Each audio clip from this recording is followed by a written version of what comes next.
Guess did you expect to be sitting in a UFC media day pay-per-view event this early in your career?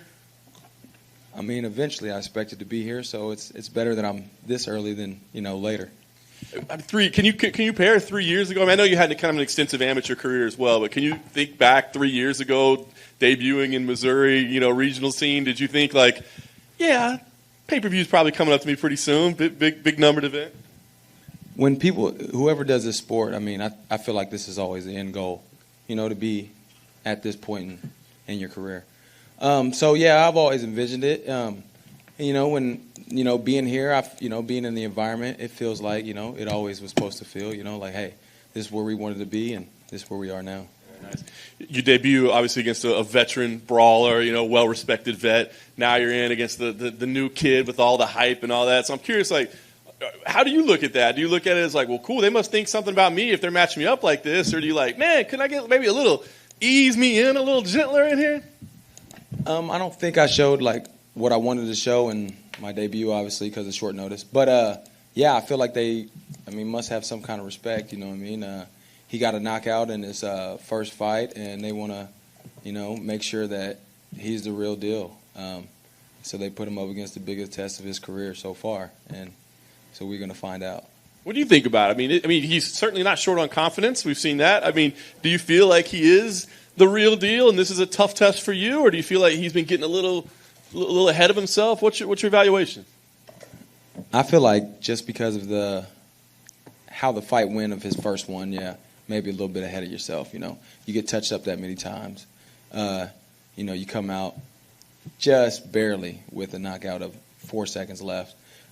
Maybe a little ahead of yourself. It was a good knockout. Nothing off his back. But I definitely feel like, I've never been. To me, I'm that guy. You know what I mean? So I don't care who they put in front of me. You know what I mean? I'm always going to be that guy, and they're going to have to prove to me if they want me to think that they're that guy. Yeah. So I guess I wonder like how you enter this one mentally. If it's like a little chip on the shoulder, like he's the one getting all the interviews, all the attention, is there any of that, or is there like a need to prove something? Like, what's the emotion as you come in? Not really a chip on my shoulder so much as he's getting all the media. I'm not really caring about the media. I'm here to fight. This is why I got into the sport, to punch another person in the face as hard as I can and watch them bleed. So that's what more chip is, my debut. I had it on short notice. I didn't get to show everything I was capable of. And this time I won't make that same mistake. I have 5 finishes early in my career, and I'm going to show people why I have 5 finishes. Nice. Last thing for me, I guess, the way you see this thing playing out, you mentioned your finishes. He's got finish. This thing doesn't look like it's going to last real long. Is that kind of what you're expecting as well? I'm definitely expecting that. I'm definitely expecting us to go out there and war. I want this to be the best fight on the card.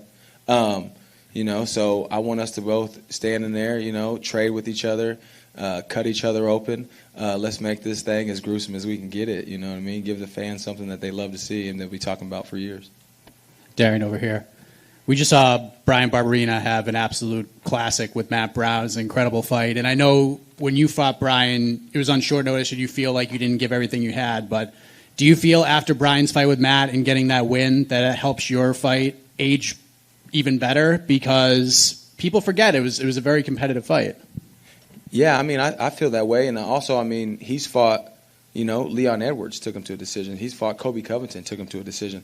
So for me to be able to go to that decision on such short notice, I feel like, yeah, it presents me as a big problem for this division, considering those Kobe Covington, Leon Edwards, and people like Vicente Luque are up in the top 10 of this welterweight division. I know you don't necessarily look at it as a chip on your shoulder, but is there an advantage to coming in this one just feeling a little more free? Like all the pressure seems to be on him, and I know you're not really looking at it that way, but you're just kind of strolling in under the radar, and you get to go and do what you think you're able to do. How much of a benefit is that for you?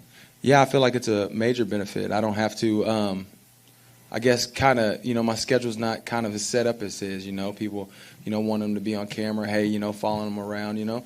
They can do all that. Yeah, like you said, all I have to do is focus on what I'm here to do, display my skill, and then go in there and fight. So, yeah, I do feel like it's a little more freeing to be under the radar. And last question from me. I saw a post on your Instagram not too long ago, and I feel like it's kind of fitting here considering how people view this fight. But you said essentially that it's you against the world and you'll win every time. Can you kind of elaborate on that? Is that how this fight feels to you, or is that just how fighting feels to you?